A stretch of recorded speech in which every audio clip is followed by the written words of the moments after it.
Hi, Asahi here. A lonely boy encounters an angel sleeping on his balcony. If you dig my recaps, don't forget to subscribe and smash that notification bell. In the opening of the story, an angel recounts that one day she heard from a person that she should learn more about humans, and this leaves her very insecure because she doesn't even know how to greet them properly.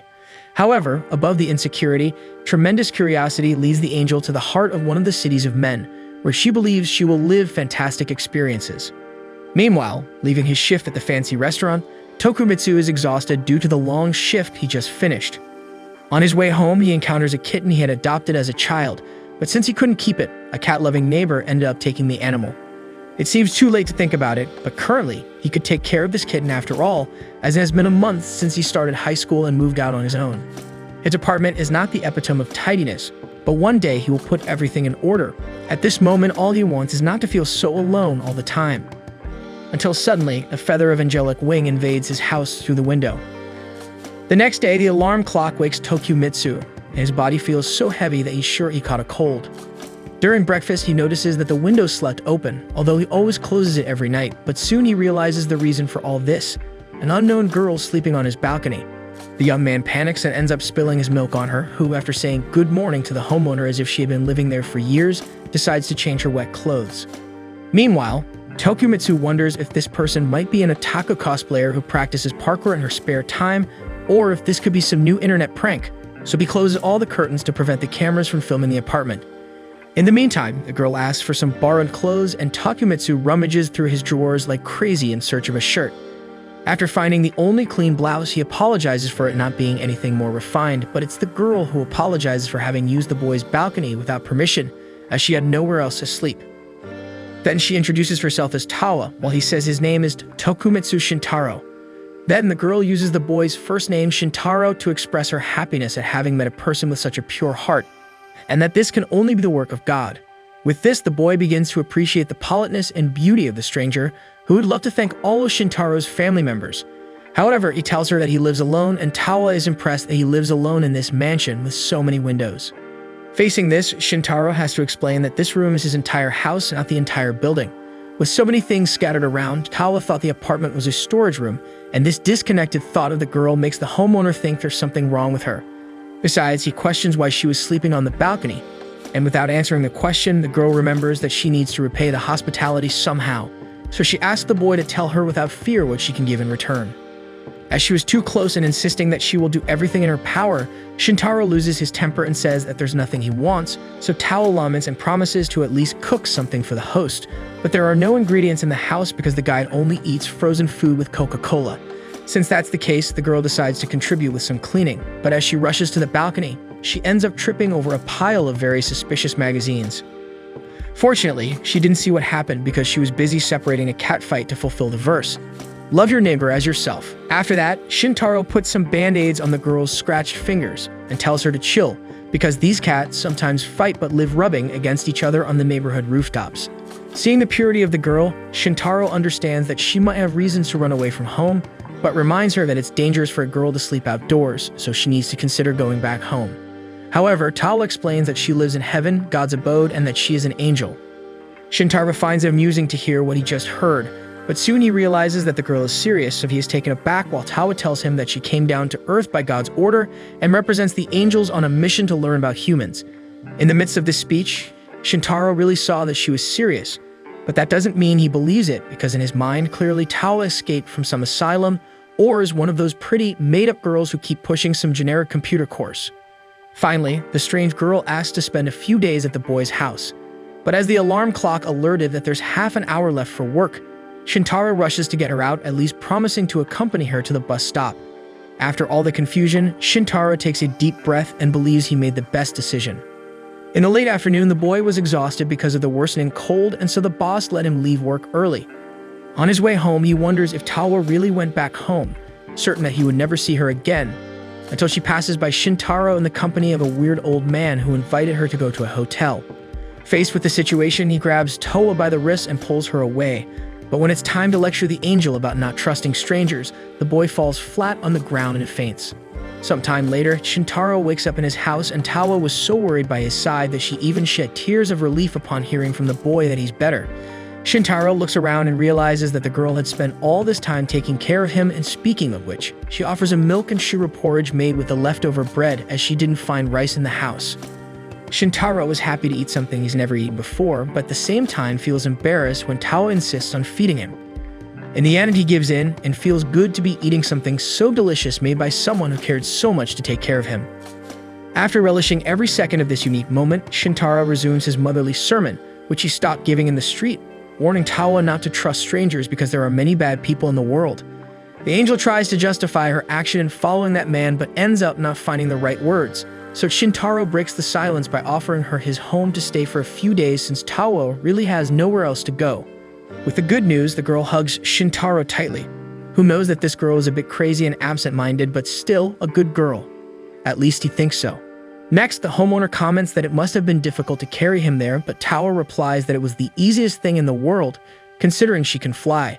So as the boy makes that same incredulous face again, this time she spreads her angelic wings so that there is no doubt left about who she really is, and Shintaro is enchanted by the beauty of that unique scene. However, as he wakes up the next day, the young man is certain that it was just a dream until the angel wakes up next to him and throws all his certainty down the drain again. Shintaro asks what she's doing in his bed, but as the girl reminds him, it's the only bed in the apartment. Seeing that he has indeed taken an angel to raise, Shintaro sees her dress slowly slipping off her shoulder, so he hurries to tell her to change clothes to go buy coffee on the street. Arriving at the corner store, he's eyeing some rice to buy, while Tawa shares a steamed bun that comes as a bonus dish for those who collect some stickers from the packaging. With excitement, the angel ends up exposing her wings outside, so Shintaro needs to put her back on track to avoid causing chaos inside the grocery store. Upon returning home, she apologizes for the untimely excitement and explains that she learned to keep her wings inside while on Earth because she read the guide to Earth life for good kids. Interested in the subject, the human asks what angels actually do in life, so Tawa explains that they convey God's will to people and take care of souls, so they don't get lost between heaven and earth. Shintaro thinks that's a tough job because there are plenty of people in this world, while Tawa concludes by saying that bringing happiness to humans is also an angelic service. However, when the guy asks what angels do to generate this happiness, Tawa realizes she hasn't found out yet, but she presumes that God sent her to find out. Soon, Tawa takes a bite of the steamed bun she brought and promises to eat it every day she can. But Shintaro knows that buying it every day at the neighborhood corner store will drain the money his parents give him every month, so he decides he'll have to start cooking from now on. Therefore, he invites Tawa to buy the ingredients as well as the things she needs for everyday life, like a toothbrush, and once again the angel lets her wings out and shows that she's still going to be a handful on the street. Before they leave, Tawa puts her hand on Shintaro's forehead to see if the fever has improved, and once again he can't control his embarrassment, hastily saying that it was probably just exhaustion fever. As they arrive at the mall, the angel believes it's actually a palace and runs ahead out of pure excitement. Shintaro follows behind the new guest and tries to keep her close to buy the things she needs, and the girl offers to float the shopping basket in case it gets too heavy, considering her wings have to stay out for that. After refusing the offer, obviously, Shintaro puts some chopsticks in the basket, while Tawa seems interested in a kitten mug she found. But since the homeowner already has enough cups, she's too embarrassed to ask. Around them, people are enchanted by Tawa's princess-like appearance, so Shintaro decides to go buy some clothes to attract less attention. Upon entering the store, the boy is relieved to have money to buy a blouse or two, since he saved up from the work he's been doing. So he insists that Tawa take a look around and try on all the models she finds most interesting. A saleswoman offers a new collection to the angel, and she gets excited picking out the pieces she wants to try. When Tawa enters the fitting room, the saleswoman comments that Shintaro's girlfriend is very beautiful, but he makes sure to explain that it's not what she's thinking. In the midst of this, as she changes, Tawa reflects that Shintaro took her in even though he doesn't know her deeper, so she thinks of something to repay all that kindness and goodness, since she said earlier that bringing happiness is her function. Thus, she steps out of the fitting room with one of the outfits, takes the boy's hand, and promises to make him happy, making everyone around think it's a marriage proposal. On their way out of the store, Shintaro is relieved that he didn't feel so embarrassed about this public declaration until Tawa asks him what he thought of her new outfit. Inside, he was saying how beautiful she looked, but on the outside, he could only say that it suited her. Then they buy the food and return home.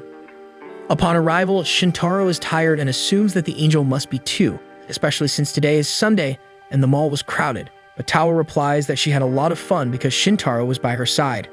Moreover, Tawa finds among the purchases the kitten mug she wanted so much, and with that, they both become embarrassed at the same time in the face of this moment of affection, and Shintaro thinks to himself that he also had a lot of fun with this mysterious angel.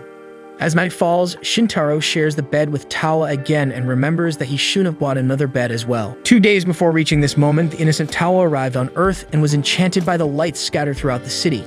She sees a train just below her flight and goes after it to get to know this incredible machine up close and observe the people inside. Falling in love at first sight with the planet of humans, she goes to a place full of lights to reflect on how she should approach humans. Remembering the manual she read before traveling to Earth, a passage said that when an angel descends to Earth, they should remain in a position higher than that of humans and emit a powerful glow, introducing themselves in a grandiose manner. Alternatively, they can also hide their wings to avoid drawing attention and be more discreet. Since Tawa wants to get to know humans up close, she chooses to hide her wings to avoid risks. Looking down at the bustling crowd below, she realizes how busy these people seem, and feeling tired, Tawa quickly looks for a place to spend the night. Wandering through the city streets at night, she has no idea where she can rest, but since she doesn't have the option to go back home at this point, the angel needs to decide quickly. So seeing a building that she thought was a gigantic mansion, Tawa approaches one of the floors and lies down on the balcony, thinking it's a vacant room and that she won't bother anyone with her presence. As she settles in, she wonders if this planet really has a place for her, but she intends to reconsider this thought only after resting for a bit. At least she has the feeling she will meet someone wonderful. Then we see the angel telling Shintaro how she ended up sleeping on his balcony. Shintaro is happy that she found a place to stay, and in turn, the angel is happy to have landed right in the room of her new friend whom she already likes so much. This moment happened shortly before the end of the first episode, where they were having dinner after returning from shopping, and Tawa prepared an incredible feast for dinner. Shintaro was loving being pampered, but this time he refuses to be fed, so he enjoys the food, especially a potato he hadn't tried before and loved, while asking where Tawa learned to cook like this. She explains that she also learned from the Guide to Life on Earth for Good Children, and the boy realizes that this book really must have everything. Excited about the meal, he drifts off thinking about fresh rice and succulent stew, bidding farewell to his days of frozen food and welcoming his new life alongside Tawa. At this moment, Shintaro remembers that Tawa promised to make him happy, its kind, beautiful angel, and an excellent cook. Lost in thought about the girl, Shintaro takes a break from eating, and Tawa asks if he didn't like it, but in reality, he was thinking about what he could do to repay all this kindness from the angel. Tawa thinks that being able to sleep there is enough, but since he mentioned help, she asks him to explain after dinner how to use the bathroom. So Shintaro teaches her that to take a bath, she must close the curtain to avoid wetting the basin and other things outside. Then she has to turn a knob to get hot water and another to adjust the temperature, but she must always remember to fill the tub first if she wants to use it, and also use the stopper to close the drain and keep the water inside. After the lesson on how to use the bathtub, Shintaro is happy to help, but the fact that such a girl is taking a bath there makes him very nervous, so he wakes up to life and goes to watch TV instead of sitting at the bathroom door. He turns on the television and tries to watch anything, but his imagination keeps taking him back to Tawa's bath. So he tries to punish himself with several self-right hooks, but soon discovers that he won't be able to fight against this emotional turmoil he got into. Still, without giving up, he turns off the TV and decides to study for tomorrow's English test, and this time he manages to focus for a good while until he feels the need to go to the bathroom. Distracted, he opens the door and realizes he had forgotten that the bathroom was still occupied, so there was the girl undressed in front of him. He closes the door in embarrassment and apologizes for not remembering that she was in there, while cursing the all-in-one Japanese bathrooms that combine bathtub with toilet. Tawa says she can close the curtain and wait for him to use the toilet, but the surprise takes away his desire to use the bathroom. Sometime later, he finally manages to use the bathtub and reflects that when you live alone, you don't have to worry if there's someone on the other side of the door, so he invaded the bathroom by instinct earlier. But Tawa also doesn't seem to worry much about these things because soon she's in there again offering to wash the boy's back, driving him crazy. Moreover, there's only one bed and the two sleep close to each other, and Shintaro can't sleep because of it. For this reason, he decides that the priority is to buy another bed tomorrow. When morning comes, the boy hadn't managed to sleep a wink, but since it was not even 6 in the morning yet, he decides to go to the bathroom and try to get some rest. However, once again, Tawa was stuck inside the bathroom, this time changing clothes, and Shintaro doesn't know where to hide his face after another blunder of this level. Because of this, the boy's sleep disappears altogether because he can only think about the nonsense of seeing her in the bathroom twice and how it could happen again. He thinks about establishing rules to avoid this. First, he thinks about leaving the bathroom door open when no one is using it. Tawa comes in to brush her teeth and comes face to face with Shintaro, turning on the churros machine. Despite that, not everything was just secondhand embarrassment, and Shintaro's third day of life with an angel continued to be blessed with a lovely breakfast, even though poor Shintaro was dead tired. Anyway, he fills his stomach with satisfaction and thanks his roommate for the treat, and when the Good Morning Mofu show starts on TV, Shintaro knows he needs to go to school. Tao didn't know if he was studying, so he explains that he's in his first year of high school. Hence, she promises to get ready now to leave together. Shintaro says she doesn't have to go to school with him because people would find it odd, but Tawa believes she can't make the young man happy if she's not always close to him.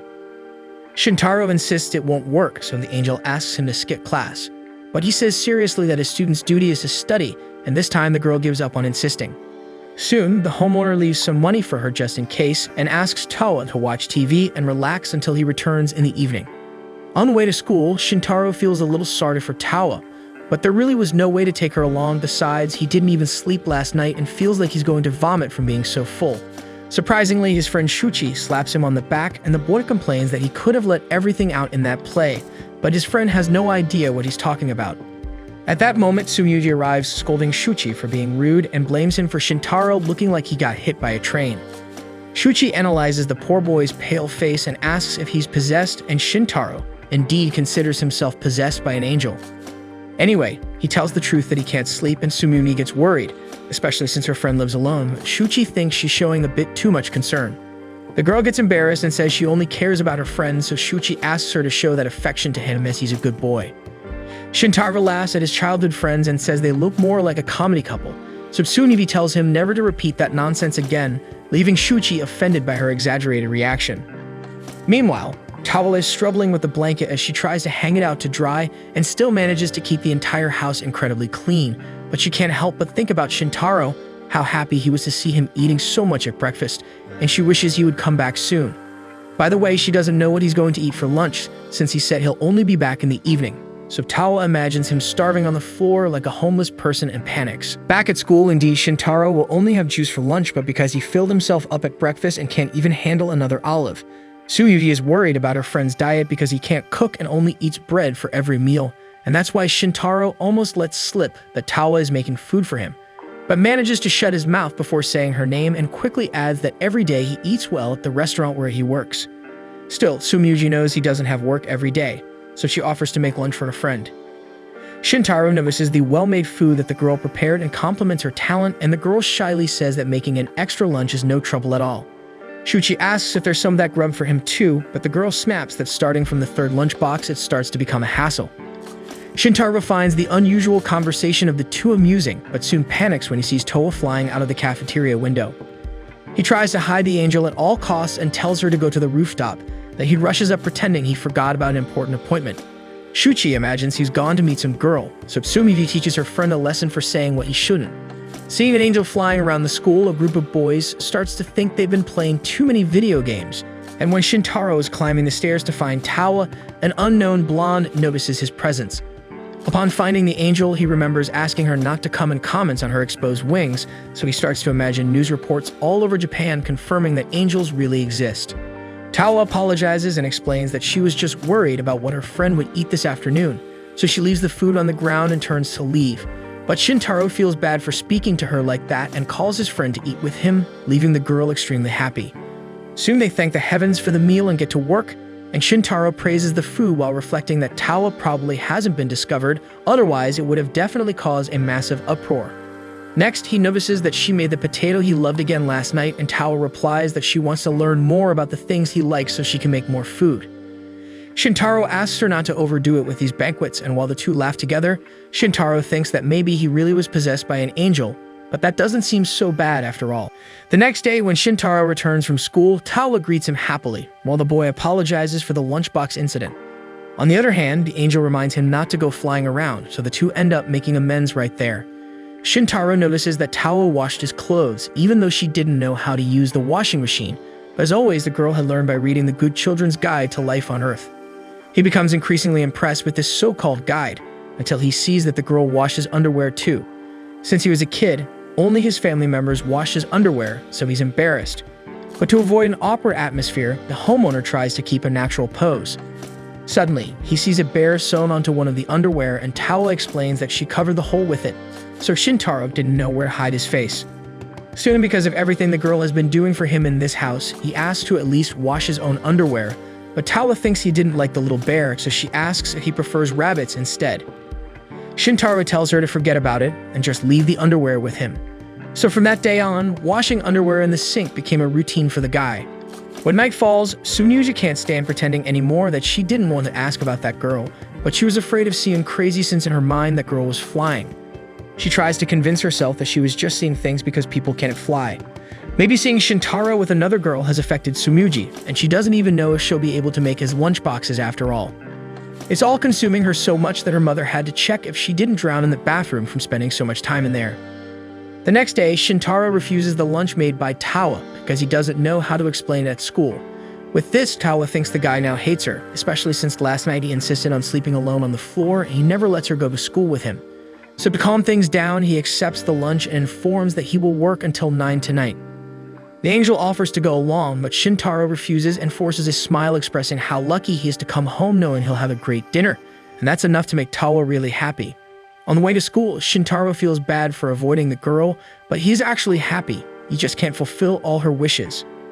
Hours later, Shuchi catches Shintaro off guard by inviting him to lunch together, and Sumugi sees this as an opportunity to ask the boy if she can make his lunch. But since he already had lunch all ready and packed, he invents that he saved a fainting lady on the street and got food as a thank you. When he opens the lunchbox, there's a heart with his name written on it, and he tries to devour the food to pretend nothing happened. But it's too late. Sumugi is sure another girl prepared that lunch for him. Shuchi takes advantage of the girl's distraction to grab an omelette, but she doesn't let the insolence slide. On leaving school, Shintaro is exhausted even without knowing the reason, and he can't stand making senseless excuses anymore. He thinks he could introduce Tawa and try not to reveal that she's an angel, but the problem isn't even that. He doesn't want anyone to know he's living with a girl. Suddenly, a humble old woman who is a fortune teller approaches the young man saying he entered a phase of intense problems with girls, and to ward off this evil spirit, she's willing to sell these protections that cost 10,000 yen each. But just for the young man, she'll do 3 for 30,000. Dodging the spiritual scam he almost fell for, he recognizes that he is indeed having this issue with girls, while at the same time refusing to see Tawa as some sort of problem. As soon as he arrives at the fancy restaurant, the employee apologizes for leaving early on Saturday, but the boss is nice and happy for the guy's improvement. By the way, he comments that Izumi, the newly hired girl, will be on duty today and asks Shintaro to be nice to the newcomer. Shintaro is curious to know who this girl is after all, and right when he opens the first door, he finds out that the girl is apparently a fan of cherries. But as he spent more time than he should analyzing this situation, Izumi greets the guy and leaves a mark on his face to never be forgotten. During a shift, another employee asks what happened to the kid's face, but he brushes it off. Right after that, Izumi hands him a cold cloth to put on his face, and upon hearing the colleague's apology, she admits she shouldn't have locked the door after all. Then she introduces herself as Izumi Noel, and Shintaro has the brilliant idea to joke that she was born on Christmas because of her name, but to his surprise, that really is the reason for her name. Finally, Izumi asks him never to touch on the subject from earlier again and leaves, and even without being able to say a word, Shintaro is happy to know he won't be reported for harassment. Still, in the hustle and bustle of the service, even though the two haven't talked anymore due to the usual rush of being a waiter, the guy is struggling not to see Izumi in those cherry-printed underwear, so he bangs his head against the wall to rid his mind of this evil, and on top of that, he imagines Tawa getting mad at all this perversion. Speaking of Tawa, he still needs to explain where these lunchboxes are coming from, but so far he hasn't thought of anything. At least the cool boss lets Shintaro and Izumi go and offers a parfait to each, which were left in the fridge. The guy seems nervous with the girl's presence, so she asks if she should leave, but Shintaro replies that he actually feels kind of useless today. Izumi says he did his job perfectly, and even if she wasn't talking about the job, he is surprised to have been praised by this tough girl. As soon as they find the parfaits, Shintaro is unlucky that they are cherry-flavored, which instantly reminds him of an earlier scene, so he tries to pretend he's okay. However, it's Izumi herself who is red as a cherry despite claiming she doesn't care about what happened. However, the situation seems to spiral out of control as the two pretend like nothing's happening, and for some reason, the room's cooling seems to have reached a level that caused a snowstorm inside. So Shintaro notices the girl trembling from the cold, but as he approaches her, Izumi Noel confesses that she's a Yuki Anna. Suddenly, the cold begins to spread throughout the restaurant, bothering the customers until one of them asks the waitress to turn up the air temperature. Meanwhile, Shintaro isn't quite surprised by his new colleague's assertion. After all, he's living with an actual angel, but out of nowhere, she tries to backtrack on her statement, saying she was being silly. and that the room's cooling is just broken. However, as she gets more nervous, a storm intensifies. To calm the nerves of the Yuki Anno, Shintaro says he doesn't mind who she is, so Izumi relaxes a bit. However, outside, the boss and the other waitress are wondering if the air conditioning malfunctioned, so Shintaro and Izumi decide to change as quickly as possible to leave the restaurant. After doing so, they run away as if their lives depended on it. And once they're far enough from fancy restaurant, Izumi proudly displays the parfaits she managed to bring even in the midst of all the confusion, and that's why they both burst into laughter. Meanwhile, the boss notices that the temperature has returned to normal as if nothing had happened. Tawa is sweating at fighting fight, getting genuinely tired and loving these crazy human games more and more. The angel got so addicted to this game that she didn't even realize the time passing, and seeing it was past 9, she wonders what could have happened to Shintaro.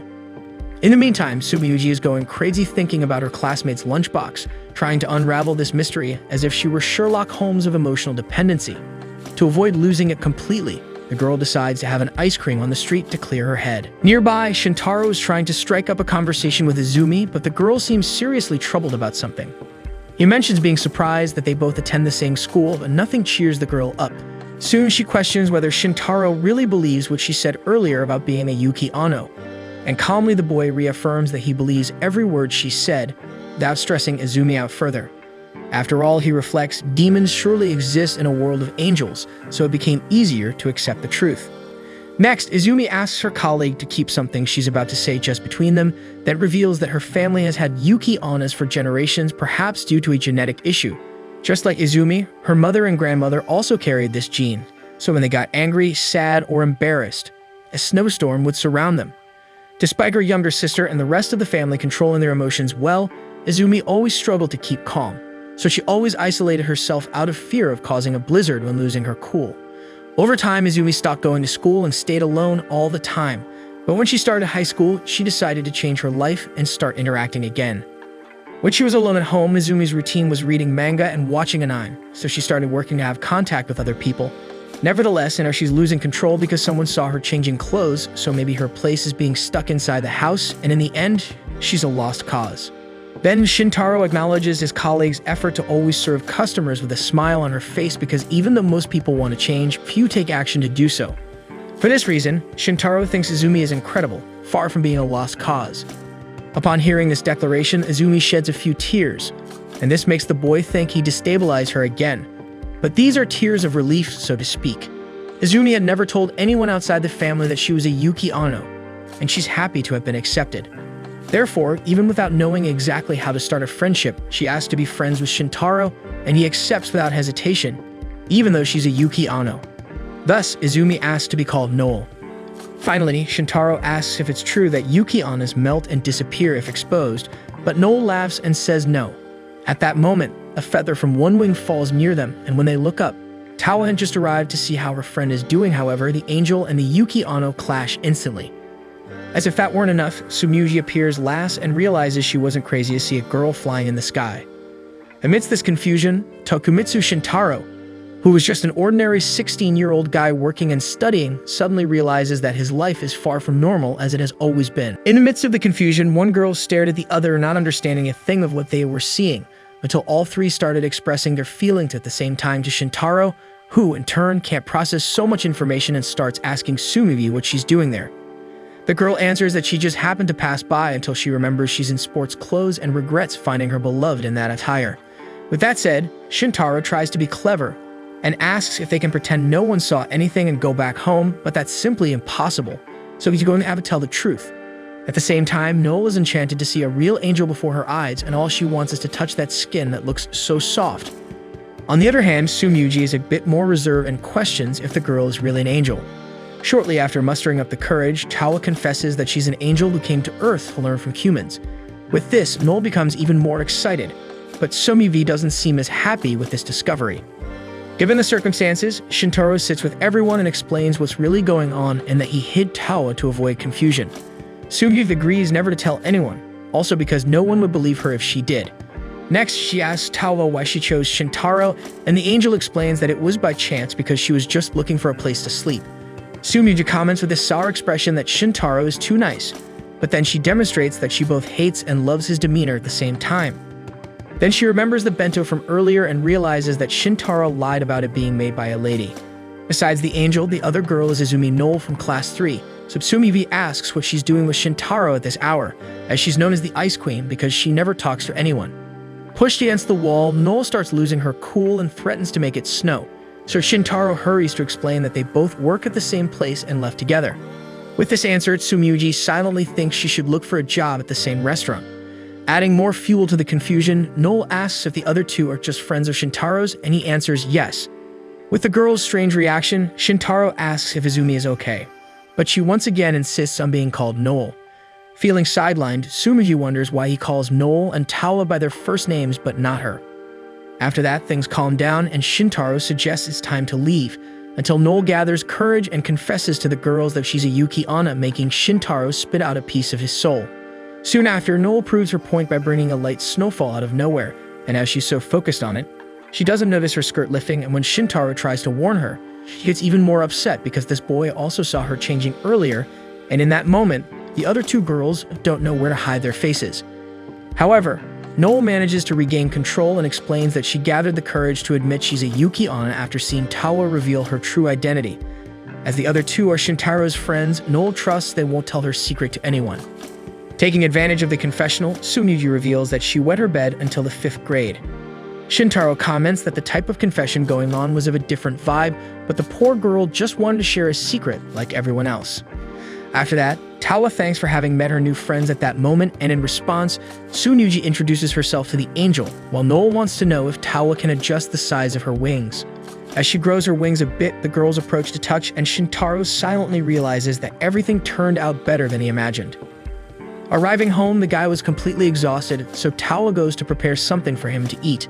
While mixing an egg in the bowl and lighting the stove, Tawa comments that the two girls she met today are wonderful people, and only a nice guy like Shintaro can attract people like them, and the young man feels embarrassed by such a compliment. The next day, a team of agents invades the apartment, claiming that the owner of the house is hiding an angel and Yuki Onna, so they send their team to search the place. In no time, Noel and a kappa that no one knows where she came from had been captured, and soon Tao was also in the hands of those men. Shintaro tries to save his friends, but he's also grabbed. As he's dragged away, Shintaro wakes up from the nightmare, and Tao is worried about the boy's screams. Arriving at school, the boy once again hadn't been able to sleep well, but soon Tsunuji approaches him with even worse dark circles, pretending it was nothing. In fact, she had even accepted well that angels and Yuki Onnas exist, but knowing that Shintaro lives with a girl is too much for her to handle. So she decides to take a step once and for all, asking if he's dating the angel or the demon. Shintaro justifies panic that he just met the two, and Tsunuji pretends to be calm, while inside her mind celebrates like crazy. Listening to the conversation, Shuchi approaches asking who this Tawa is, and Tsumugi lies that she's a distant relative of Shintaro's, and it's she who makes his lunchboxes every day. Shuchi is amazed at his friend's luck, so he asks if Tawa can make lunch for him too, but he leaves irritated as soon as Tsumugi tells him to get real. With that, Shintaro is glad to have someone to share a secret with, while Tsumugi loves the fact that it's between her and who she wants the most. After being alone again, Shintaro enjoyed the breeze of a peaceful day until he saw two pesky guys calling Noel to karaoke. The girl coldly ignores the duo, but her expression goes from hell to heaven upon noticing Shintaro's presence, and she reveals that she was waiting for the boy to arrive, just like she will every single day. By the way, she thinks it's a great idea for them to have a shared diary, but Shintaro remembers they have work after school, so he offers to accompany her there, but Noel wants to do this friend thing right, so she wants to go back with Shintaro on a day off. As she leaves out of the blue, Shintaro discovers why she claimed to be bad with friendships. As late afternoon sets in, Tawa takes a break from dinner preparations. The angel harbors such a deep desire to explore where Shintaro works that when a little kitten appears on the windowsill, Tawa decides to ask if she knows where Shintaro is working. Meanwhile, at the fancy restaurant, Shintaro is tasked with refilling the drink machines when Noel arrives all pumped up, and the boss calls the boy over for a chat. So he questions whether Shintaro and Noel are dating. Shintaro nearly chokes up his soul, but the boss makes it clear that employee relationships are allowed, especially since Noel herself requested to work on the same shifts as Shintaro next month. Nevertheless, the lad keeps insisting they're just friends until a coworker overhears and mentions attempting to befriend Noel, only to be threatened with a family curse for 15 generations in return. Anyway, the boss just wanted to check and then promptly asks the lad to help in the dining room when it gets busy. Speaking of which, a customer rings the bell for service, so the waiter heads to the corresponding table and finds Tawa and Tsumugi seated.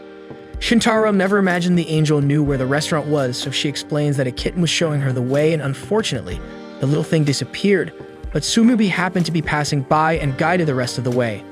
Tsumugi pretends otherwise but only wanted to check out Shintaro's friendship with Noel.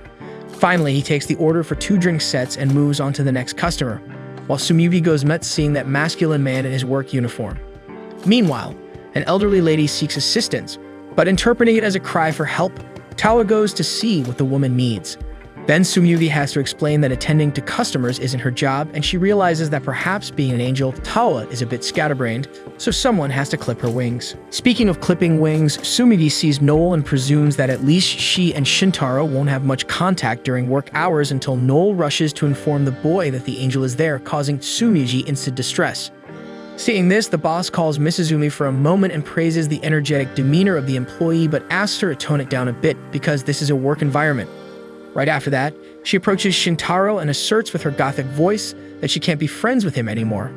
As she absorbs her own words, a blizzard forms around her body, and when Shintaro responds, understanding without breaking into tears, Noel glares even more and leaves, telling the boy never to speak to her again. In the meantime, Tawa was enjoying melon soda with cola, while Tsumugi was still reeling from the blow she received. Tawa wants to know what the next round will be, but her friend says she's already bloated, so they opt for something else to eat. Looking at the menu, Tawa thought she was still in heaven when she discovered the burger with cheese inside, but since she had prepared dinner today, she decides not to order. Upon hearing this, Tsumugi notes that besides being beautiful, Tawa is also a cook, which affects the girl a bit more. On the other hand, the innocent angel wants to know what gig means and is astounded to learn it means work, because according to her manual, it was side hustle. Tsumugi loses a bit of patience but answers Tawa's next question about whether Shintaro is a student or not given that he has a job. Then the friend explains that many students work part-time because their allowance isn't enough. Despite the great conversation, Tsumugi suddenly feels the urge to pee, so she leaves Tawa alone for a moment. Amidst the hustle of work, Shintaro worries the angel might do something, and indeed, Tawa takes advantage of her free time to attend to some customers, hopping from table to table until Shintaro grabs her and pulls her away. In a secluded spot, Tawa explains she just wanted to help finish the job quickly so Shintaro could go home, but he explains he's paid hourly, and as the angel didn't understand anything, he affirms that her helping won't change anything. So Tawa asks if Shintaro is forced to work because she's living with him, but the lad explains he's been working longer than that to gain experience before graduating, even though his parents sent him an allowance. Still, Tawa thinks he does nothing while the boy works himself to death, but he makes it clear his life has improved a lot since meeting the angel, and she helps with everything at home. Then the girl calms down and informs Shintaro he'll come home to dinner ready. Spying on the conversation, the boss is enchanted by this beautiful love triangle, until Noel arrives with another idea in mind. Now she wants to work on all shifts where Shintaro is far away. Later that night, Shintaro reflects that a lot has changed since Tawa started living with him, and among those changes, some stand out. For instance, the ready-made and industrialized rice he used to buy had been replaced because now they only ate rice cooked in the pot by that angel from paradise. However, Shintaro found it strange that the girl would leave the rice pot in front of the TV because as far as he knew, that kind of thing belonged in the kitchen. Tawa argues that leaving the pot in the kitchen takes up all the food preparation space and besides, all the outlets there are occupied. Facing this, Shintaro understands the reason and leaves the pot where it is, and speaking of which, he asks how angels make food up in heaven. The Paradise Offspring explain that there are trees that bear fruits, but instead of apples and oranges, like here on Earth, these trees yield lunchboxes of warm rice in the shape of a heart. The boy finds amazing how things work up there, and not having to go out to get more rice in the kitchen. He agrees with the angel that the best place for the pot is right there, next to the table.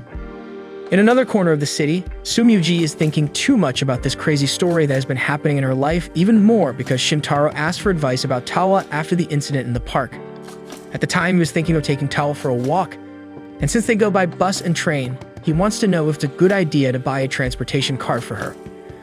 Before giving the card, Tsumugi recommends first buying a ticket for Tawa to see how transportation works, but what she really wanted was for him to buy it for her, not for the angel.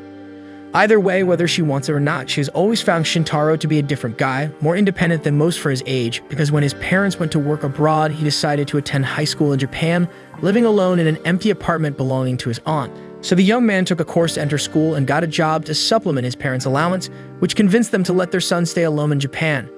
Because of this, Sumyuji already loved the boy's aunt for providing the house that would make Shintaro meet her.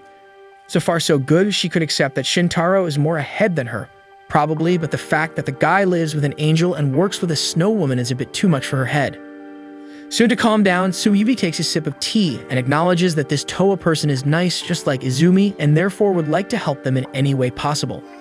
But the truth is, she gets uncomfortable when Shintaro talks about other girls around her, and so Sumyuji regrets not taking action before these two appeared in his life.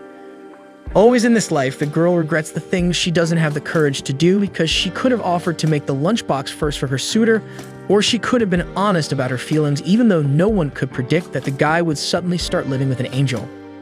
So in the end, Sumyuji just feels too normal, with nothing special to offer since she's not an angel or a demon, so she asks her mother if she happens to be a descendant of yokai, because it would be good to have some standout characteristic for a change. However, her mother doesn't quite understand the reason for the fuss, but believes that being normal is also incredible, and that was the last thing her daughter wanted to hear. Deep down, what she wanted to hear was an "I love you" from Shintaro Tokumitsu, and without a doubt, the priority is to find a way to make that happen. In the meantime, the girl's youngest sibling comes downstairs hungry for snacks, but the mother doesn't want the kid munching before bed, so she tells him to take a bath to curb his hunger.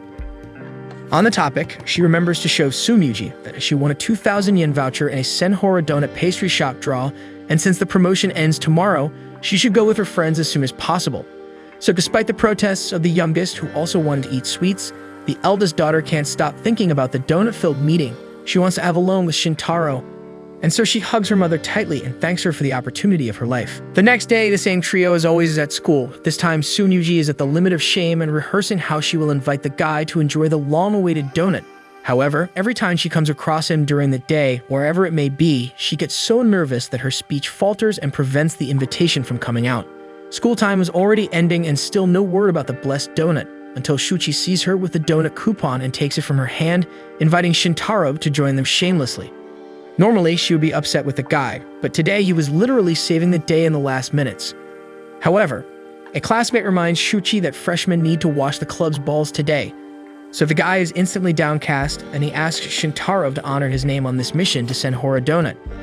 Shintaro asks Sumyuji if it's cool for just the two of them to go, and she hides her ecstasy to calmly respond yes, while she feels proud for the first time to be friends with Shuchi since childhood. After the final school bell rings before going to the pastry shop, Shintaro asks to stop by the library first. Arriving there, he explains that he wanted to study about angels and yokais and find out if demons and kappas also exist. Sumyuji is afraid the guy is trying to assemble a love quintet, but at the same time she melts with this nerd side of her friend. Furthermore, he thanks the girl for keeping him company, and as she was helping him with the research, Shintaro says that Sumyuji is helpful because of her manliness, a compliment she found bizarre to be given to a girl. So he used an example like in the park when she revealed her most intimate secret to make Tawa and Noel more comfortable. But since that day, the girl blurted out to the group of friends that she wet the bed. She would rather everyone had forgotten about that nonsense. Sometime later, the two of them were peacefully reading their books in the library, and Shintaro is so sleepy that he doesn't understand anything he's seeing anymore. Sumyuji comes face to face with a kappa and trembles, thinking they were just yokais who like cucumbers. As she was about to ask her friend about these creepy things she discovered in that book, he was already asleep on the table, which she found to be the cutest thing ever. Already in the fifth dream, Shintaro knew that his friend wet the bed. He just didn't imagine that the real secret Sumyuji kept was how much she was in love with him. After the boy's basic 1-hour nap, during that hour Sumyuji spent staring at him, a heavy rain starts and threatens to ruin their plan to eat donuts, because even with umbrellas, they will end up wet by the time they reach the bakery due to the intensity of the rain. So Shintaro suggests that his friend buys the sweets and takes them home because if they delay it will be too close to dinner time. But the girl can't miss this unique opportunity, so Sumyuji risks her life for the donuts with Shintaro and runs through the rain. Fascinated by the woman's love for the blessed donut, he eagerly follows behind. However, in the middle of the race to the shop, a kid speeds by in 5th gear and smacks his face on the ground next to them. As he ends up breaking the umbrella and will be late for his prep school if he has to go home first, Sumyuji gives her umbrella to the little boy so he won't miss his studies and shares what's left with Shintaro. The boy asks if she wants to turn back and buy some sweets at the convenience store since this problem happened, but the maiden insists on continuing the journey to Lady Donut, even with only one umbrella for the two of them. Even after finally mustering the courage to say what she desires, she thinks she went too far and quickly retracts to suggest they better buy another one. But Shintaro readily accepts the proposal to continue this way, so Tsumi went happily ever after while that long-awaited date at the bakery lasted. The next day, leaving school, Shintaro notices that he wasn't assigned to duty today, just like Noel wasn't, which means that this would be the day they should walk home together, as agreed. The problem with these days is that he never knows what to say in the frenetic conversations he has with his friend, because Noel runs over one subject after another and the poor guy can't keep up. That late afternoon, after incessantly talking about a protagonist from an isekai anime who's crazy and has fire in her eyes to solve the messes of her adventure, she remembers to ask when they're going to buy a joint diary. At that moment, Shintaro decides to be honest and says that a diary for two doesn't really exist, and that this kind of thing is what girls usually do at the beginning of elementary school. Although the boy sounded a bit rude, Noel finds humor in this observation and understands what her friend meant. Meanwhile, back there, a group of students sees Noel Azumi from Class 3, the girl whom nobody ever sees talking to anyone, this time interacting with someone. A bit further ahead, Noel asks if eating on the way back from school is also something elementary school girls do, and when the boy says no, she rushes into the convenience store and buys an ice cream that cools the girl's tongue to the point where she can't even speak properly, and the fact that she struggles with it being a Yuki Anna makes both of them burst into laughter. After that, Noel comments that she thought about buying some different things for this moment, but decided on the ice cream to give a bigger sense of friendship as something that could be shared. In fact, she had been thinking about what to buy since last night. After all, today is a special day, the first day she leaves school with a friend, and that got her so excited that she could hardly sleep last night. Speaking of which, on the night she told Shintaro that she was a Yuki Anna, Noel also couldn't sleep because she had never been able to open up like that to anyone before about the most difficult subject in her life. Shintaro also felt restless when he heard this news and even had a strange dream that night involving a kappa. Noel laughs and thanks for it not being a dream, her revelation, and also thanks her friend for understanding this very important thing for the girl so well. At the end of the shared path, Shintaro turns left after bidding farewell to Noel, and the girl warns that the next time they walk home together, he will buy the ice cream. When she gets home, Noel takes out of her pocket the wrapper from the ice cream she shared with her friend as a memento, and eagerly awaits their next meeting. The next morning, Tawa was folding the freshly washed clothes from the house and singing a song she spontaneously created on the spot. It was about Shintaro's favorite vegetables for dinner when suddenly a loud noise came from the balcony, as if something had fallen.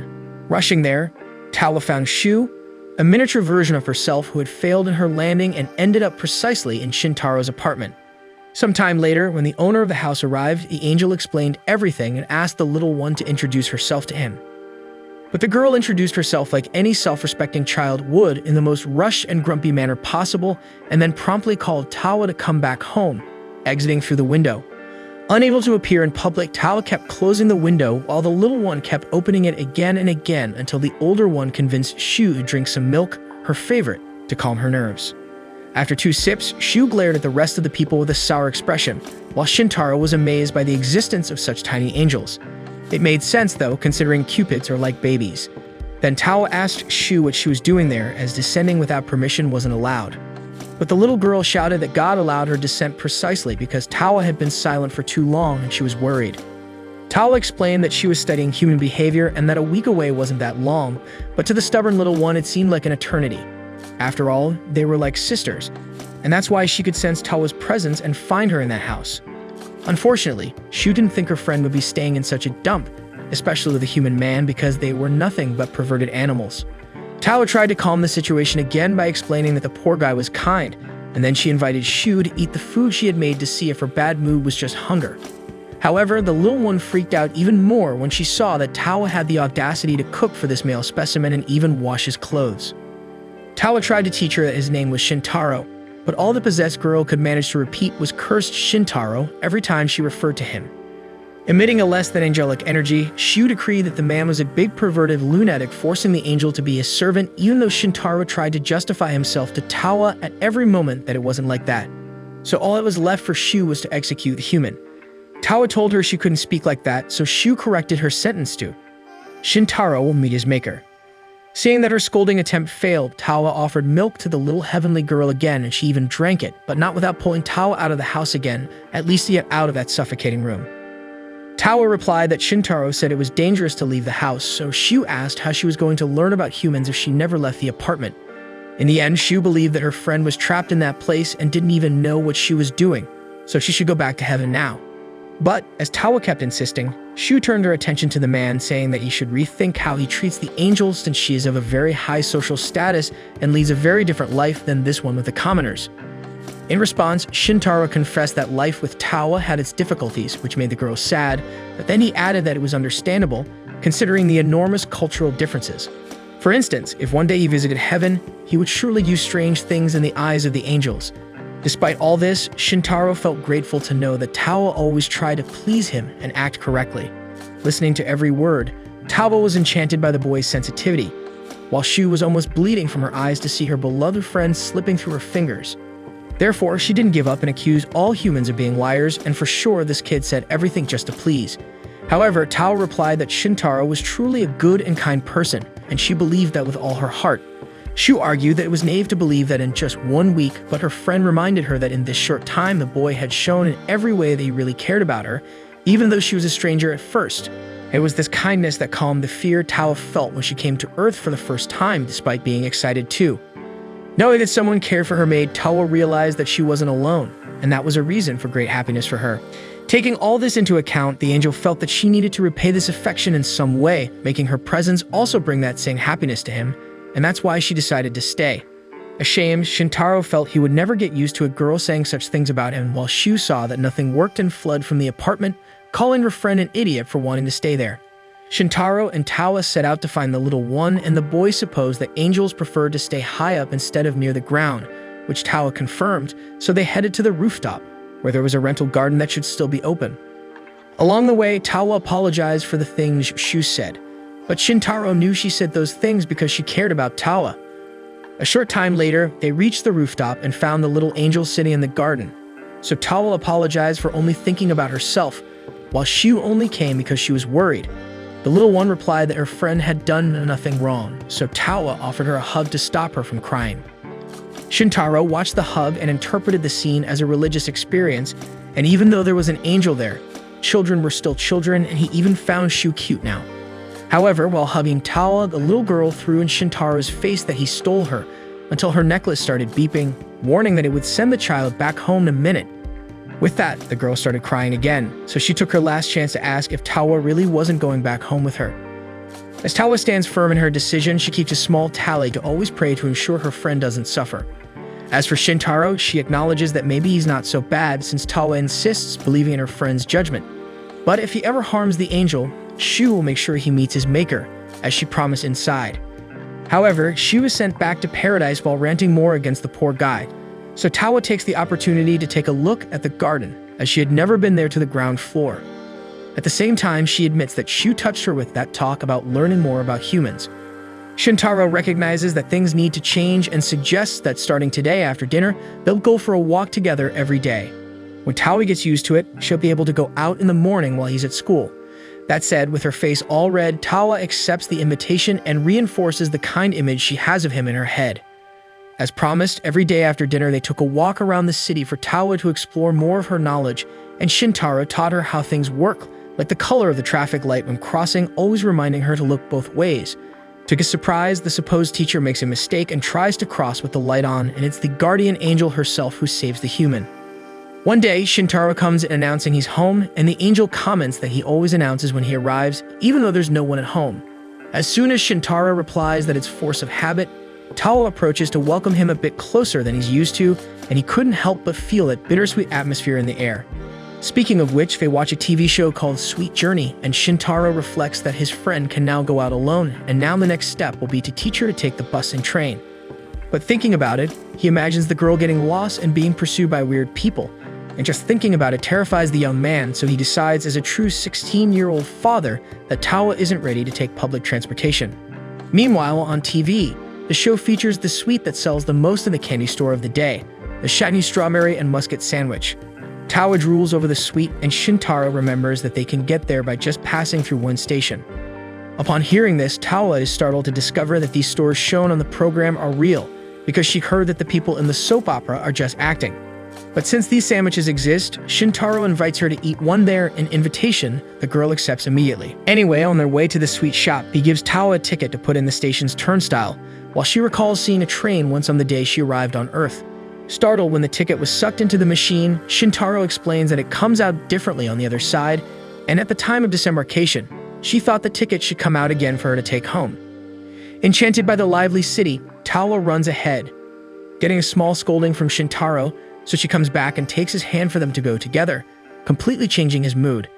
Another mood that changed was Tawa's when she finally comes across the delicious, sweet sandwiches she saw on TV. While she ordered a mixed fruit sandwich and a strawberry and milkshake, Shintaro ordered a red and green apple sandwich and a honey shake. In the end, the boy was happy to have gone out with Tawa and to see her eat with such satisfaction. So the tour continues through the city until they reach an ecological park. Tawa sees a swan paddle boat and thinks it's real because she remembers a human play she saw called Swan Lake, a very beautiful love story. Shintaro explains what that is and invites the girl to try it, so soon they were pedaling together towards love, a love that Shintaro feels as he watches Tawa's beautiful legs spinning in the pedal motion. Suddenly, Tawa gets excited in the activity and accelerates the swan until it turns into a jet ski. Seeing the young people together, an elderly couple finds it the cutest thing in the world when two lovebirds enjoy the moment. Shintaro gets embarrassed and this time takes control of the pebble to fly away from there, while Tawa asks what lovebirds are and he pretends not to know. But as they leave the swan, the old couple's phrase sticks in the boy's head, realizing he's on a date. A little further ahead, Tawa sees a dango shop and pulls Shintaro to eat, but he lets go of her hand on impulse. Then he explains that holding hands is something only very close people do. At that moment, an irritated woman knocks Tawa to the ground as she changes course. Although the angel understands that the woman must be in a hurry, Shintaro apologizes to her because every time she's in danger on Earth, it's the fault of humans, who are a bunch of selfish people who only care about themselves, and Shintaro thinks maybe he's the same way. That said, Tawa teaches that it's easier to care for others when we care for ourselves, and at that moment, Shintaro deeply feels the happiness of having met this incredible person, but decides to cut the mood by inviting his friend to eat the dango she wanted so much. So they walk to the snack bar together, but without holding hands. After a whole day out, Shintaro and Tawa head back home while the angel gives thanks for the day and the delicious fruit sandwich. Speaking of which, they need to think about dinner, so the boy suggests they grab some takeout at the convenience store so Tawa won't have to cook so late. When they reach the building, the girl mentions she'll quickly prepare some hot tea. But as they arrive at the apartment door, there's a girl sitting there looking downcast. Shintaro goes to check out what's up until the woman stands up and hugs him tightly, and then Shintaro realizes it's Mary. Soon she's inside devouring the pork takeout they bought as if she hadn't eaten in 2 weeks. Meanwhile, Shintaro reflects that the freeloader didn't even ask to grab some grub. Mary apologizes for not visiting her friend earlier as she's been busy, and Shintaro acknowledges that she takes her work very seriously. At that moment, the visitor starts choking and Tawa gives her something to drink. Meanwhile, the angel asks who Mary is, and Shintaro explains she's his aunt, his father's younger sister, who works as a manga artist.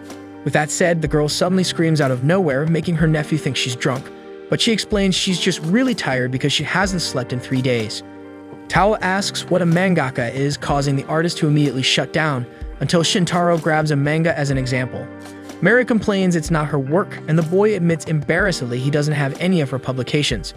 She complains her nephew should be the first in line to buy them, but he can't concentrate on reading knowing it was made by his aunt. With that said, Mary melodramatically tells the boy to forget she exists, but Shintaro can't do that, considering the girl ate his and Tawa's dinner. His aunt begs for forgiveness for doing so, claiming those sleepless and foodless nights have affected her ability to reason. As always, Shintaro takes it in stride, while the girl continues to complain she even had to wait for him to come home. Shintaro argues she could have bought something to eat while waiting, but by that time exhaustion and hunger had stolen the girl's brain. Besides, she'd been waiting for Shintaro to come home since 3 p.m. and couldn't call him because she left her phone at home to avoid being tracked by her boss. Anyway, it's now Shintaro's turn for his stomach to growl, and Tawa sees no other option but to head to the kitchen at this hour, but Mary offers them a cake she brought. After all, it's her birthday today. By the way, no one wished her a happy birthday all day, not even the boss, after she finished all the work that was pushed onto her. Therefore, Mary decided to buy her own cake and share it with Shintaro, and for that reason, she can't help but throw a fit, calling the boss a proofhead. So shortly after, Shintaro lights a candle for his aunt and sings happy birthday in improvised English, but the woman can't stop crying for a minute, so the boy turns on the light while Mary explains her emotions are on edge when she finishes a job. Tawa hands her a cloth to wipe her tears, and the woman returns the gesture, saying she loves Tawa embarrassingly. Speaking of which, Mary finally asks who the girl in the room is, and Shintaro thinks about how to justify a girl living there without the owner's permission, who is his aunt, let alone an angel. However, Tawa takes responsibility and says her name, expressing how grateful Shintaro feels for his aunt letting him stay in this apartment for now. The boy is afraid the angel will say she lives there, so he ends up abruptly interrupting Tawa's introduction and tries to communicate mentally with her not to reveal this fact. In the face of this, Mary gives a mischievous little laugh and asks if the girl there is the nephew's girlfriend. Shintaro tries to explain she's a classmate and they're having a meeting for the school festival committee. However, Mary notes that festivals only start in the fall, so Shintaro gets increasingly flustered with these flimsy excuses. Then she asks Tawa if the boy is popular at school, since she's his guardian and needs to know. Shintaro refutes this claim, so the manga artist complains to Tawa that her nephew is being mean when she changed his diapers when he was little. By the way, Shintaro was a darling when he was a baby, and Tawa is enchanted imagining the little boy. Changing the subject, the boy's aunt gives him a killer look and asks why the girl calls him by his first name. Shintaro lies that it's just a nickname and that everyone at school calls him that as a joke, piling more and more lies onto this snowball that his life has become alongside the angel. With tempers calmed, everyone finally shares the cake and talks more calmly, and Tawa announces she'll make some tea. Mary praises the girl for being so thoughtful, so she asks if she happens to be an angel, and it would be nice to have someone like that in the family. With that said, Shintaro nearly spontaneously combusts and tries to explain in every way possible that there's nothing between them. Mary gets discouraged by her nephew's attitude and goes to the bathroom, noticing there are 2 toothbrushes in there. Shintaro improvises and justifies that he likes to divide them between his front and back teeth, while he thinks his aunt is too sharp for someone who doesn't sleep. As she sits on the toilet, the woman feels the mental fog dissipating and the carbs flowing into her brain, returning her humanity. While washing her hands, she's surprised to see her nephew inviting a girl into the apartment and analyzing the situation. She pieces things together and seems to have had a major revelation. For this reason, she exits the bathroom shouting for the young man not to get involved with toxins and generalized carnal relations, and Shintaro stops Tawa from innocently repeating that phrase to ask what it means. Right after, the tea was on the table and Mary thanked everyone but offered to take Tawa home since it's late and her family will start worrying. Without knowing what excuse to give this time, Shintaro agrees and they all head out to take Tawa home. On the way, the angel asks what the hell she has to do, so the boy suggests she separates from them at some point, then flies back to the apartment without anyone seeing her, hiding until his aunt leaves. Mary asks what they're whispering about, and Shintaro makes up that it's about the festival. Changing the subject, she thinks it's better to explain to Tawa's parents why she arrived late, but the girl declines the help and says she'll stay there, quickly saying goodnight to the others and running off. Mary runs after her and informs her that Shintaro might be a bit shy, but deep down he's very kind, and that's why she would like the girl to continue being his friend. With that said, Tawa gets emotional and says goodbye, while the boy wonders how long his aunt will stay there. As soon as they return to the apartment, the angel observes the conversation between Shintaro and Mary, and the woman keeps secret what she talked to Tawa about the farewell. Bitter, he then asks his aunt to eat and leave, but she informs him she's not leaving tonight and even bought an overnight kit at the market. Shintaro raises his voice and insists his aunt leave, otherwise Tawa will end up sleeping on the balcony. But Mary refuses to go back home, as she'll have to work, and she can't give her best because her boss didn't wish her a happy birthday. Then she shouts that Kita is an idiot, making Shintaro remember that his aunt's editor is Squeamix. Therefore, Mary is talking about Kita Mitsuru, the genius known as Baron of Oil and legend of the heavy feudal lord. Mary is startled by the fanboy outburst from the young man and quickly becomes sad and comments that Kita doesn't care about her because she doesn't sell much. Shintaro tries to cheer the girl up by saying that maybe she's famous since they made an anime adaptation of her manga. Still, the woman is convinced that she's a burden to her boss, an example of what a manga artist shouldn't be doing. Because of this, she refuses to leave and orders the boy to get a blanket for her. Shintaro argues that the last train of the night hasn't passed yet, but Mary turns to declare her stay. Tawa signals that it's okay for her to stay on the balcony until someone rings the doorbell, and Mary shouts for Shintaro not to open the door. The boy ignores the tantrum and disobeys his aunt, allowing a monstrous being to invade the house looking for the lousy author hiding there. Mary despairs at the arrival of Kia Mitsuru, who knew her employee would be in the apartment she bought after becoming a little famous. Mary asks her boss not to call her a little famous, otherwise she'll cry, while Shintaro can't believe Keita has been a woman all this time. Mary explains that the boy there is her hidden son, but Shintaro tells the truth and says he's renting the apartment from his aunt. Embarrassed, Keita bows and apologizes at the same time, revealing that her last name is actually Mikuru, not Mitsuru. Then she says she wouldn't have locked Mary out if she had known she had a nephew to take care of, but Shintaro brushes it off and prefers his aunt not to show up there.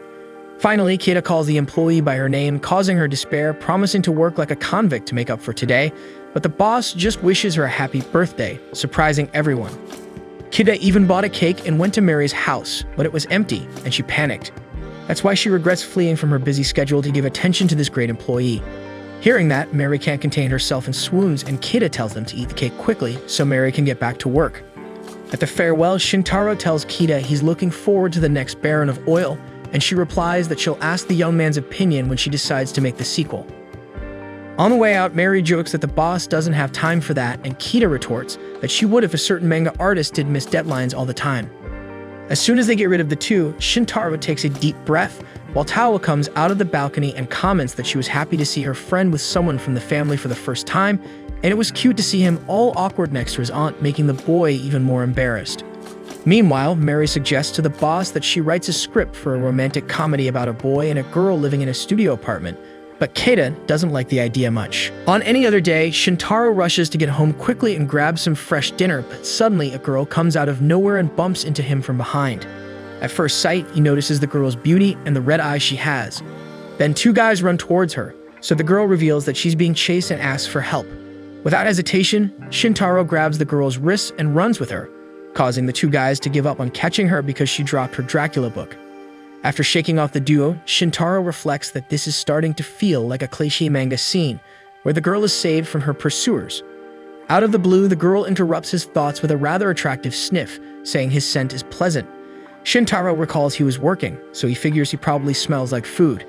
Then he asks if the girl is okay, noticing her leg is all bandaged up, but she explains it's just for style. Not knowing what to say, he now wants to know who those guys were who were chasing her, and she presumes they're descendants of Professor Abraham Van Helsing, her archenemy who has been plotting evil for 134 years. Along with his minions, Van Helsing crossed the seas to the east to destroy all vampires. Hearing this, Shintaro thinks he'd encounter a kappa or a demon before that, while the unknown girl reveals she's from the last lineage of the noblest of Transylvania, the supreme being, the pinnacle of creation, the vampire Lushka. Hearing that, Shintaro reflects that he's already living with an angel and has befriended a Yuki Anna. And now that he's helped a girl in flight, he discovers she's a vampire. Suddenly, the girl's colored lens falls out, revealing the real shade of her eye. She tries to justify that the exhaustion from the escape dried out her iris, then removes her eye patch to show her right eye, red, which she claims is the manifestation of her bloodlust, proof that she's a vampire. However, the other lens also falls out, and she starts grumbling that each one costs 1,500 yen. Shintaro complains that he was tricked, but the supposed vampire now argues that she's shedding her skin and insists that she is indeed a vampire. Faced with the girl's persistence, Shintaro kneels down and realizes he's encountered another crazy person in his life, but that doesn't mean he can simply leave her there alone. So he asks if it's okay to accompany her home or to the police station, but she suggests a safe place nearby. Soon they arrive at the cafe where Lushka works, a mofu maid.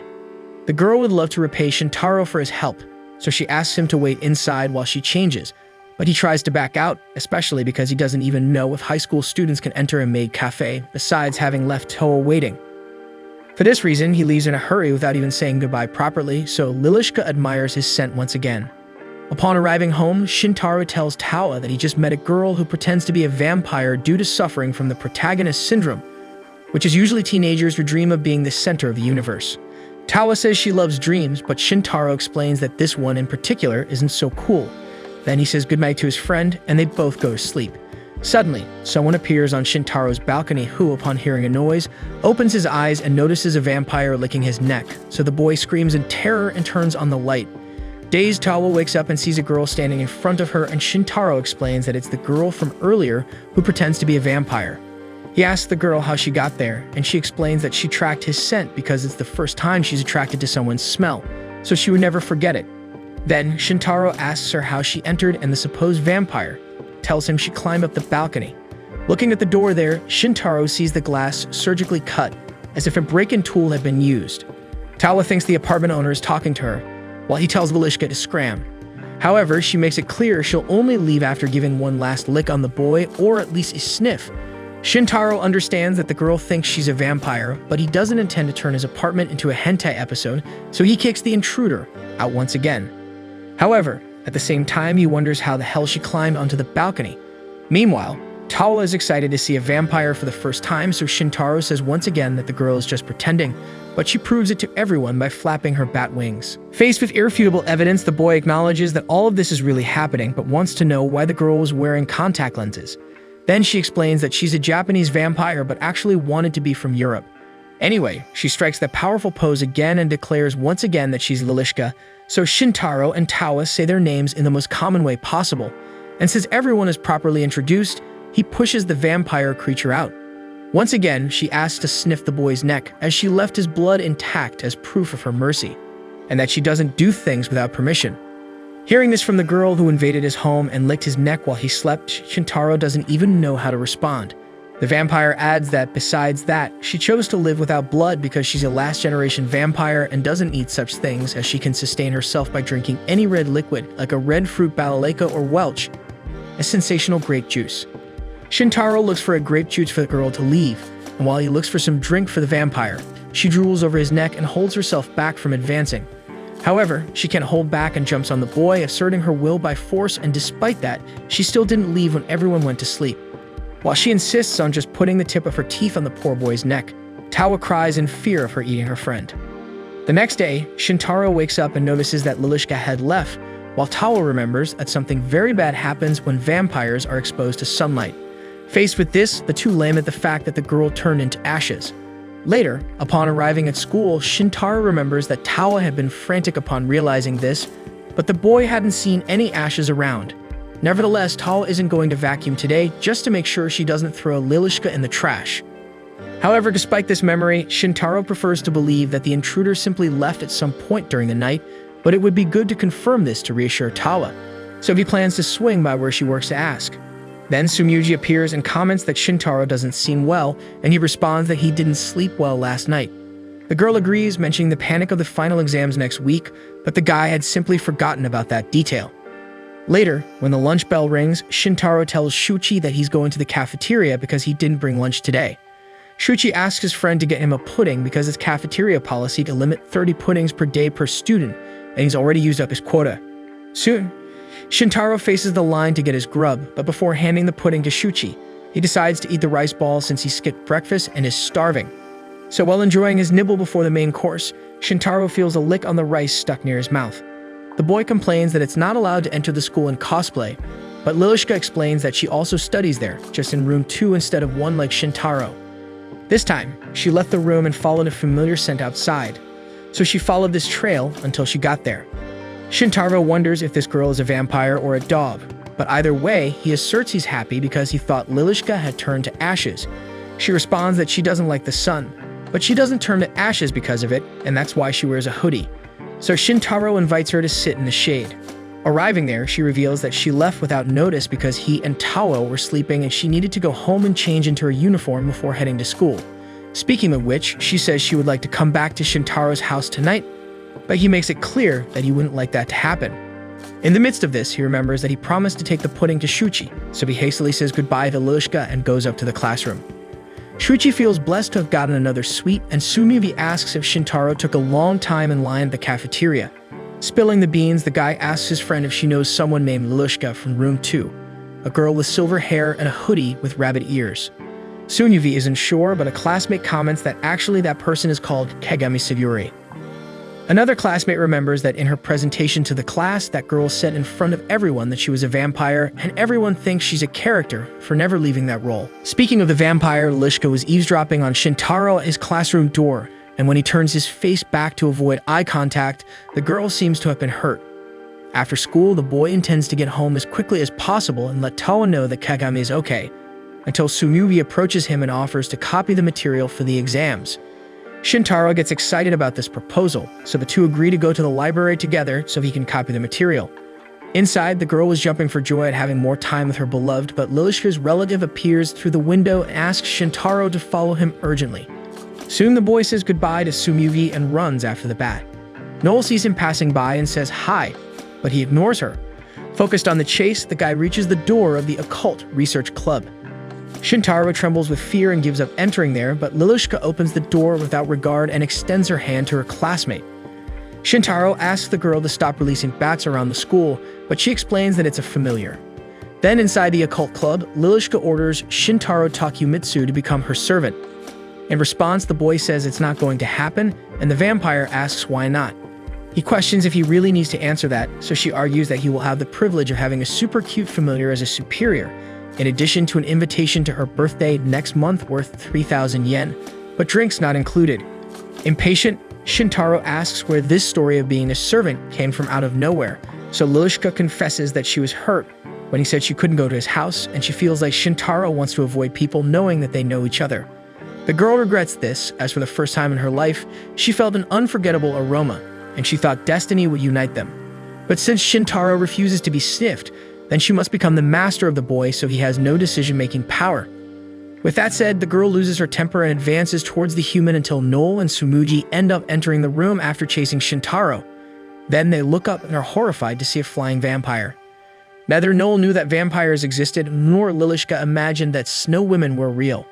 Desolate in a corner, Tsumugi feels like the competition for Shintaro's attention has increased even more, while Lilishka apologizes for the confusion she has caused, following the boy's scent and pursuing him. She begins to cry because she doesn't know how to act normally when all she wanted was to be Shintaro's friend. Hearing this, Noel understands how the vampire feels because she also has difficulty controlling her emotions, so Shintaro retracts and allows the girl to come to his house occasionally. Noel takes advantage of the momentum and asks if she can also visit her friend, while Tsumugi would love to invite herself as well, but she doesn't have the courage. The next day, Tao is humming a new improvised song about doing laundry even in the scorching heat that leaves her sweating just from folding clothes. After finishing her work, she looks up at the sky and notices that since she arrived in the human world, this is the first time the season's changing. Meanwhile, at the occult research club, the three friends celebrate that the exams are finally over, although they're exhausted. But as if that weren't enough, they're still in this occult room instead of being at home sleeping. A week ago, Noel remembers the day he entered the club room for the first time just to ask Shintaro if they could study together, because that's surely something friends would do together. Riding on that wave, Tsumugi gathers courage and asks if she can join in too. So first of all, Shintaro says he needs to check with Tawa if she minds. Besides, he says he's never studied with friends before, so he's not sure if it's going to be that easy. Soon Lilishka suggests they study there in the occult room, and everyone agrees, especially if it means spending time with Mofumofu, the vampire's familiar. Speaking of her, the girl mentions that Tsumugi's burden in this study session is the heaviest of all. Soon emerging from her cardboard coffin, she confesses that she appreciates any help she can get for the exam. That's why she considers Tsumugi a true goddess. Noel agrees, and Shintaro is quick to point out that he would have flunked the exams if it weren't for the girl. All the care and dedication that the substitute teacher had with the group really gave them a tremendous boost, and everyone is overflowing with gratitude for what she did. Faced with so much praise, the girl becomes embarrassed until she notices that at one point Shintaro called her by her first name, something he had never done before. Shortly after, he goes back to calling her Satsumi, her last name, to ask how she is, and the girl pretends it's nothing, changing the subject by asking if they're not going to disturb the rest of the club members if they continue there, since the exams are over. Shintaro thought Lilishka was the only member, but since that's the case, he agrees to leave. Noel suggests they go somewhere to celebrate the end of the exams, and Shintaro invites Kagami to join them. At this point, the vampire tells the boy to take that name out of his mouth, because Kagami Sayuri is the codename she uses as a disguise, so she should always be called Lilishka. By the way, the noble name Lilishka comes from the combination of Lily, which is the Yuri of Sayuri, with the name of a famous vampire. While Shintaro questions why the girl needs to pose every time she talks about these things, Noel asks her if that famous vampire is the one from the Van Helsing movie. The vampire confirms, so Noel comments that it's great that Dracula's brides have names because that's rare. After that, Shintaro mentions that the club needs at least 3 members to be considered official, so Lilishka says that besides her, there's a skull she found in the storage room, acting as the provisional president. Finally, the 3rd member opens the door just as Shintaro does and ends up falling on him and then on the floor. Seeing her underwear exposed, the girl cries and leaves the boy feeling guilty. Soon the vampire introduces her friend as Tsurumi Hizui. Still sad for having knocked the girl down, Shintaro tries to break the ice and says his name to her, but the girl is terrified and hides behind Lilishka. Seeing this, the vampire asks the boy not to mind because Hizu harbors a deep hatred toward the human race, driven by the force of her tragic karma. During this speech, Izui tries to explain that she's just a little shy, and after that, they all say goodbye and Shintaro asks Lilishka if she's going to stay for the club activity or go with them. The girl thinks for a moment and decides to accompany the boy and company because she needs to talk about something with the three. On the street, she explains that the occultism club only had third-year students and they graduated earlier this year. The club was going to end due to lack of members, but Lilishka and Hizui joined and held the fort. Being the only 2 members, the club might be doomed to its end if no one else joins, turning the occult research club into a mere unofficial group. However, the vampire decided that the 3 classmates are worthy of joining the organization, so she hands them an application to explore the depths of the abyss. Shintaro refuses the proposal outright, so the vampire appeals once again to her cute familiar, but he reminds her that the bat would be his senior. Then she ups the ante by mentioning that the club has air conditioning, soda, and unlimited tea, which shakes the boy a bit, but he soon composes himself and declares that he won't participate. With that settled, Shintaro apologizes to Shizui for involving her in this, and again the girl reacts as if she had seen a ghost. Thus, the boy tries to calm her by asking what she likes about the occult, and she starts crying again. Faced with this, he's sure the girl hates him, so he gives up on making conversation. Lilishka answers for her friend, saying that she loves books and that she reads in the club room because she gets scared when someone sits next to her in the library. Shintaro understands the reason, he just doesn't know why she would choose the occultism club. Following the path, the group decides to eat at the Senhoridi restaurant at the station, but inadvertently they end up discovering a festival that was happening nearby, so they decide to look for something to eat there instead. Noel is enchanted by being able to attend a festival with her friends because it's something she's never done before, and Shintaro comments the same. Sumyuji asks Shizui if she often goes to festivals, and she responds with all the embarrassment in the world that she likes this type of event, especially the summer ones. Looking around, Shintaro notices he's lost track of Lilishka, until she appears with everything she could find different at this festival. Wearing a mask, she emphasizes that everyone has multiple personalities and expressing them can also be a form of expression. Later, she questions if everything is okay with the boy because his perfume has a bittersweet tone of anguish, although she loves that smell and wants to bite the boy. Shintaro reveals that he thinks Shizui is more afraid of him than the others, so Lilishka considers it was because the boy saw her underwear. Despite the desperation of those involved, Noel reveals that this kind of thing happens, especially because it has happened to her before, but Shintaro is trying to convince everyone that he didn't see any underwear. Sumyuji sees that the atmosphere is getting heavy and thinks maybe it's better for them to split into groups and go eat something.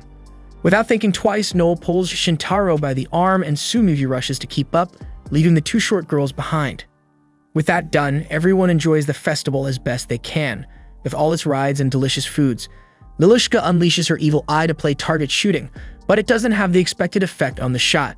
Later, they all eat ice creams together, and Noel speaks for the frozen tongue that this is the moment of friendship she always hopes for. At that moment, someone passes by with a serving of buttered potatoes and decides they want some too, and soon all the girls follow together to the food stall. Shintaro notices that the girls with him are bottomless pits, while he also means to find something to eat. At one stall, he sees grilled corn, and at another, chilled cucumber, something only seen in the summer. Anyway, he decides to try it since he's never had it before. Beside him, Shizui appears with sparkling eyes upon seeing the cucumber, until Shintaro asks if she's going to get one too, terrifying the poor girl once again. Nevertheless, Shintaro insists on changing her attitude towards him and buys a cucumber for the girl. Then he says goodbye, but Shizui manages to catch his attention back with great difficulty. She tries to say what she's thinking, but her throat tightens and she can't, until the other girls arrive, leaving Shizui embarrassed once again. As it starts to get dark, the group decides to head home after having a great day at the event. Shintaro didn't expect to enjoy a summer festival like this, going there as soon as the exams were over and having fun with friends until the late afternoon.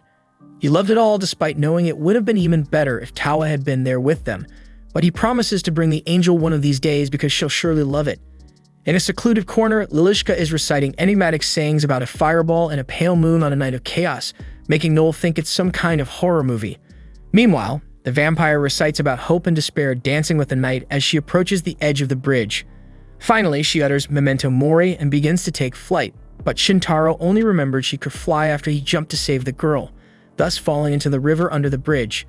Everyone panics and looks at each other, not knowing what to do until Shizui takes responsibility and jumps into the water.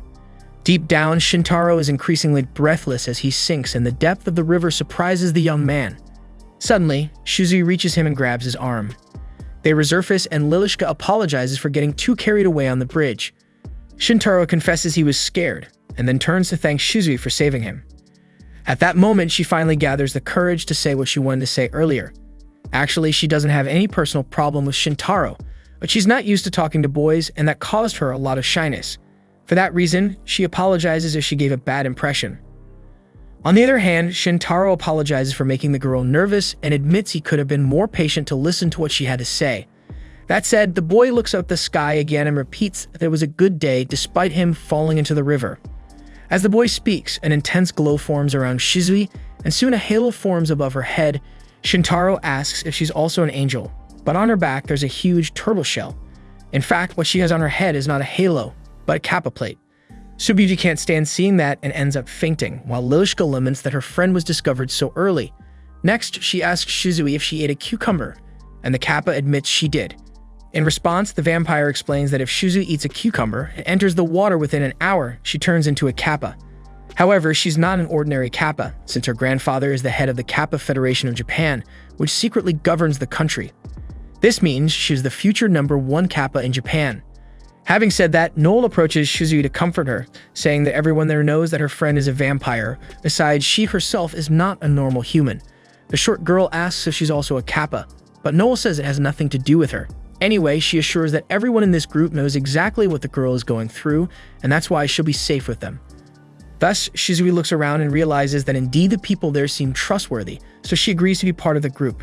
Then, Shintaro brings Tawa to meet the new member, excited as always to meet this different species. The next day, Shintaro was chatting with Miwa while the two of them tidied up the house. He was venting about something that happened at his job, but he got worried he might be bothering the girl and apologized for it. However, seeing that Toa couldn't care less, he noticed he had never seen the angel angry about anything, so he asked her if she happened to be immune to anger. The girl replied that she gets nervous about some things, but she couldn't remember a single example to give. Faced with this, the boy considered that every angel is as calm as Toa, but then he remembered Shiyu, who was quite the pest. Then he caught a whiff of delicious food and went to see what his friend was cooking, and it was a special miso soup with lots of vegetables. Toa offered him a vegetable to feed him, but the boy felt embarrassed and decided to try it on his plate instead. Later, after the last class of the trimester, Noel had the idea for them to stop by a bakery they had never noticed before that was there. Without a second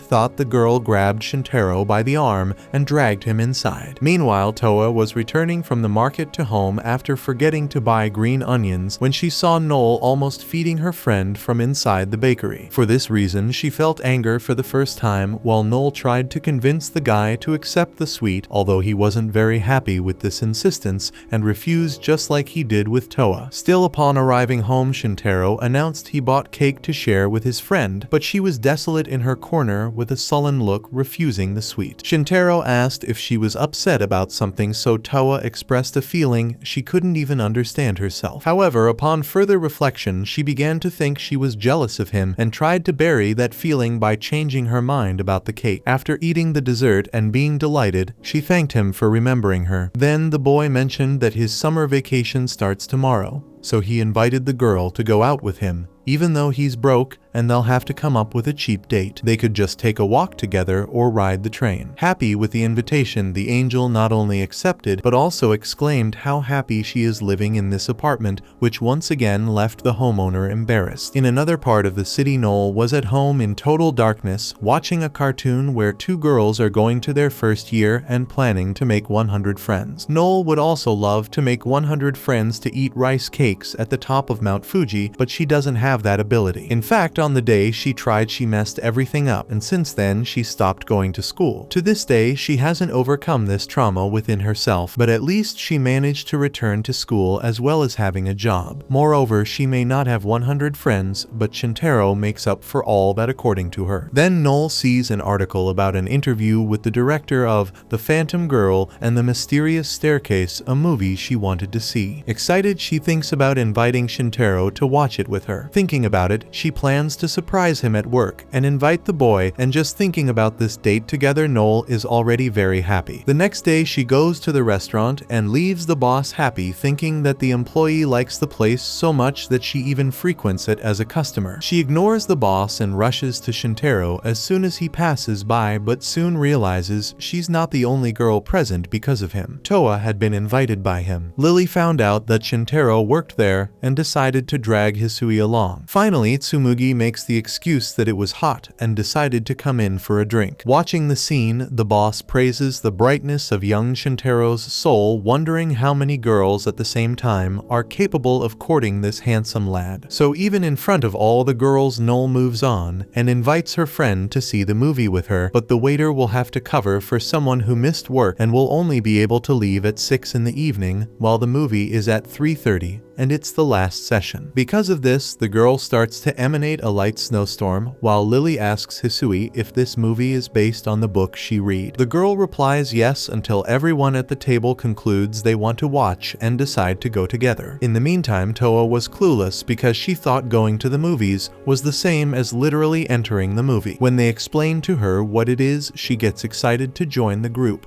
while Noel can't explain that she wants to go just with Shintaro, so she ends up going along. As they head to the movie, she regrets not being able to express herself, and Toa wants to know how to behave in the cinema. Lily warns her to stay quiet the whole time, and Tsumugi comments that rule number 1 is to go to the bathroom before the movie starts. Hisui remembers that they tell you what you can or can't do at the beginning, so the angel just needs to pay attention to that. While everyone was chatting, Noel thinks she could interact if Shintaro were there too, until Toa draws the girl's attention and tells her she's excited for this outing. Inside the mall, Toa and Lily eat some churros, and Tsumugi asks Noel if she's up for splitting a tub of popcorn because it's too big for one person. Embarrassed, she accepts, and then everyone goes to the session that just started. When the lights go out, Toa takes Noel's hand because she's scared, and the snow woman is embarrassed by that. Finally, the movie, The Ghost Girl and the Mysterious Staircase, begins, where in the middle of the film, the protagonist gets startled when he sees a black cat beckoning him to a mansion. Upon reaching the door, the boy realizes it's the house rumored to be haunted, but still he proceeds after seeing the cat entering the mansion. At the entrance, he notices a grand staircase with a window at the back basking in the late afternoon sun. As he ascends the stairs, night suddenly falls, revealing a ghost emerging through the window. Still unsure how to act, Noel gathers the courage to grab some popcorn, which she's sharing with her friend. At that moment, a massive explosion rocks the house, prompting the boy in the movie to grab the apparition's hand and carry her outside, leaving all the girls tense at the climax of the plot. Soon the movie ends, and Toa emphasizes how much better it is to watch a movie on this giant screen that goes boom when something explodes. Moreover, the story is excellent. Deep down, Noel agrees that it was a great movie, which is why she really wished Shintaro had been there. Speaking of which, Lily suggests that when the movie becomes available on a streaming service, they should watch it with Shintaro in the club room, and everyone supports the idea simultaneously. Then they plan to meet him at Starbucks after his work. With that settled, as the girls discuss the movie's parts, Noel can't stop thinking about Shintaro, lamenting that she'll have to wait another hour to see him. Having read the book, Hisui thinks the movie skipped many parts but managed the narrative structure it chose quite well. However, in the book, the protagonist has an older sister, and in the movie, the cat ended up taking many lines that were originally hers. Hearing this, Noel also felt like the cat was talking too much, so she mentions the example of the tanning salon scene. Hisui confirms that those lines should have been the sisters. Then the Yuki Anna starts to join the conversation after isolating herself during the whole outing. Soon all the girls are animatedly discussing the movie, making Noel realize she can have fun even without Shintaro around. Afterwards, the girls thank Noel for suggesting the cinema, as they probably wouldn't have had this moment together otherwise, especially to see such a good movie. Reflecting on this, Noel feels ashamed of herself because she felt jealous of Shintaro's friends earlier